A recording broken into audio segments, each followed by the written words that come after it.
Welcome once again to the Bible Tract Echoes radio broadcast. I'm evangelist Micah McCurry, and I'd like to thank you for your listenership.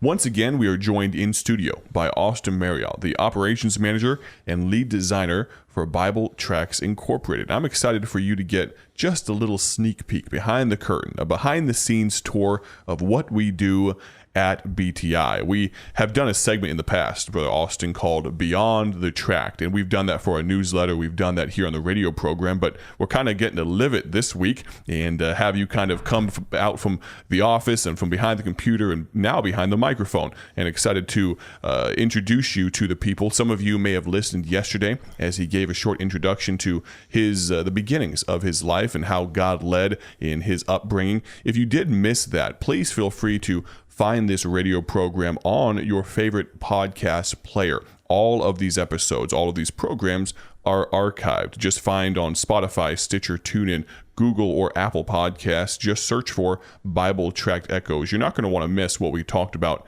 yesterday. Now, without further ado, because we do have you, and I want to maximize the amount of time we get with you here, Brother Austin, talk to us about the gospel tract that you have in your hand, and maybe tell us who should order that tract and how they should use it.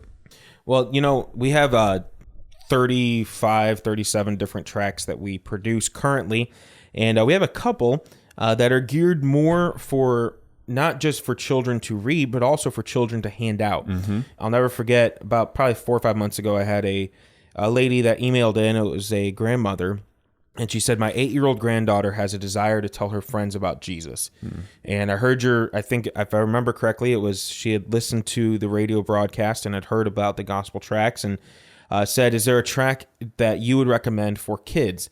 And my mind immediately went to this tract. It's called 7 Questions Boys and Girls Ask. And we redesigned it. And again, the content on the inside is the same as Dr. Paul had written.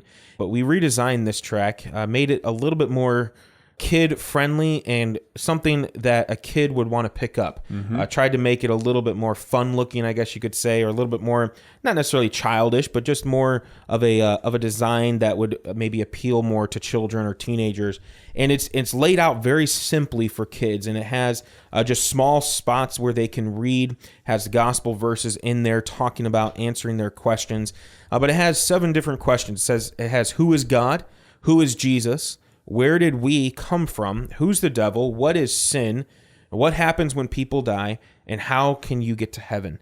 Some questions maybe that they've never thought of or asked, but questions that if you ask them, they might not know the answer to. And again, as all of our tracts do, leads them to the gospel, leads them to point of decision that they need to trust Christ in order to get to heaven, in order to not have to spend eternity in hell.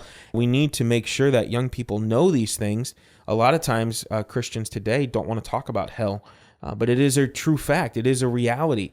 And people need to know that if they don't trust Christ, the only other option in eternity is to spend it in hell. And I just would not want anyone to do that, to have to spend eternity in hell.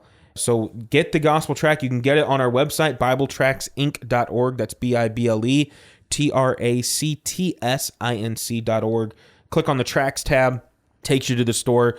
This one is number 70, so sort by the SKU, drop down to probably the last page, and select this tract, 7 Questions Boys and Girls Ask. I didn't intend to take this direction, but the thought occurred to me, and you know this is true, and to our listeners as well, this will resonate with you. So many of the habits that we have as adults were begun as children.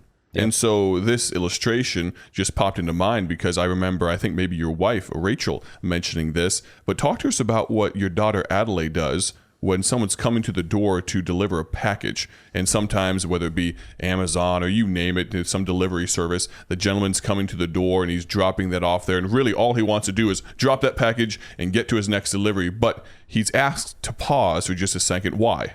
So our daughter Addie, she's 7 years old, and if she's home, not in school, anytime a delivery driver shows up, it literally, I would say 90% of the time, it doesn't matter what she's doing. If she's watching a cartoon, if she's playing a game, she's playing with her brother, she stops what she's doing, and she either tells us or herself goes and gets a gospel tract.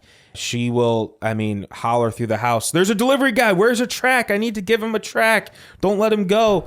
and she'll open the door, which we're kind of working with her on that a little bit. But she'll open that door and say, "Hey, excuse me, sir, would you read this when you have a minute?"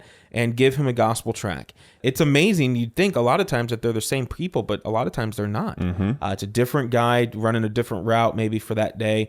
I don't know. I'm not, obviously working. I'm not home a lot with that, but as far as I know, I don't know of one that has said no to her. There's something about a 7-year-old girl trying to give you a little gospel tract. It's Right. hard to say no to that. And so she's able to give the gospel out. And I think you're right. Starting that habit as a young child and getting her into that thought process of just being, it comes back to the thought of being soul conscious. Just understanding that every person you come in contact with is going to go to one of two places when they die, whether they're going to go to heaven or whether they're going to go to hell. And you have the good news. You have the gospel. You know the truth, but are you giving them a tract? I attempt, honestly, I do, to be as uplifting and encouraging on this program as possible. But can I ask a somewhat convicting question to those that are listening right now? Is there a 7-year-old girl in a small town of Illinois that's made a bigger, lasting impact for Christ than you have over this past week, month, year? Now, I'm not saying it's in any way a competition, but can I say we should use this as an inspiration to do more for the cause of Christ? All of us together working for the cause of the gospel. And so I so greatly appreciate that. And I hope it's an inspiration to you as well. Now, talk to us, if you would, Austin, about we talked a little bit yesterday about your introduction to ministry, but tell us about how you came to be in Dwight, Illinois, serving God here, of course, as a youth pastor, and lead us into coming to Bible Tracts and how that kind of came to be. So like I said yesterday, I started in ministry at a very young age, about 16 years old, 15. I started working full-time for a church up in Elgin, Illinois, and worked there basically all the way through college. And when I graduated college, they hired me on there to teach at the college, and I taught there for about a year and a half, almost 2 years. And then we had a position offered in Iowa to be a youth pastor, and I felt that was the direction God had for me. I felt being a youth pastor or an assistant pastor was what God wanted for me, for my life. And so we prayed about it, felt it was God's will, and we embarked out to Cedar Rapids, Iowa, Twin Pines Baptist Church, and worked there for almost 4 years. Just really enjoyed our time there.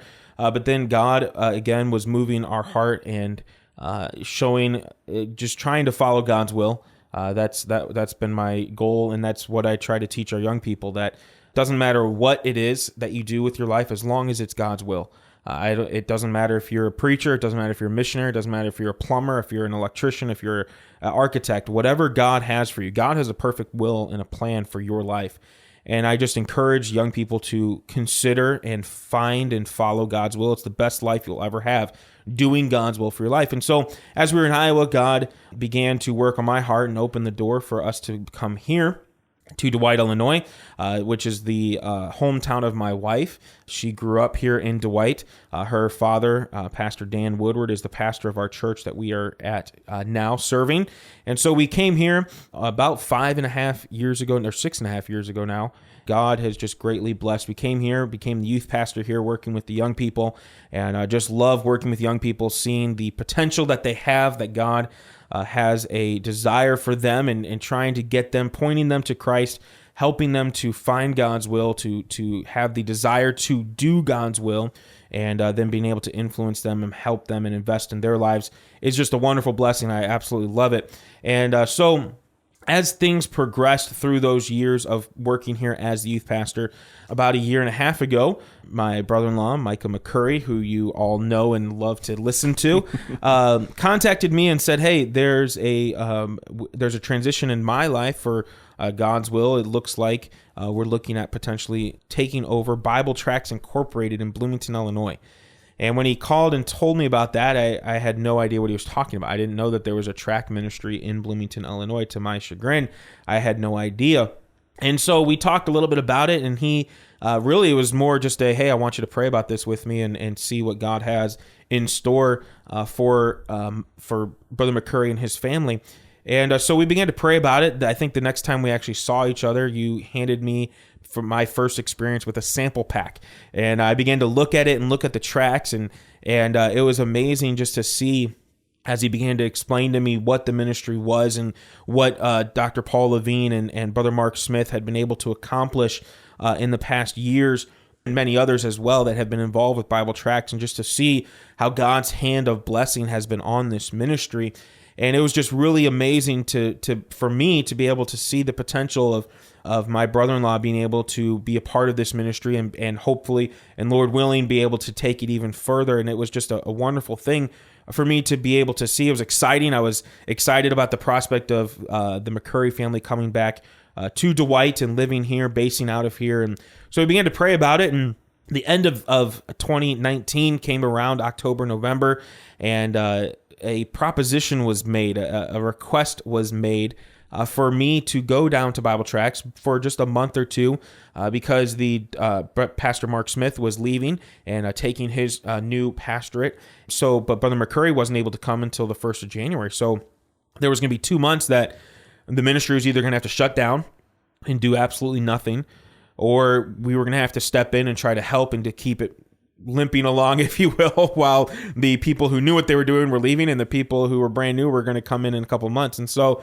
myself and several others from our church, Miss Cindy Woodward and Brother Todd Lofbaum and Miss Joanna Lofbaum and others as well, made the transition and went down there just to try to help for a couple months until Brother McCurry came. And as we began to work, my eyes were just open to what all God was doing through Bible Tracts. I'd known a little bit, but not nearly to misquote scripture, I guess, the half had not been told for Bible Tracts.